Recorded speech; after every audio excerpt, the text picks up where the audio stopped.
Asiye. Hadi git kızım buradan.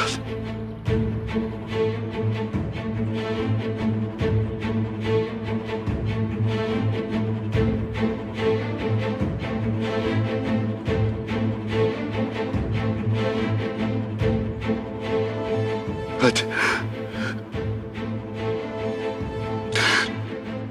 Ben oğlunun ölümüne sebep olmuş aşağılık bir adamım.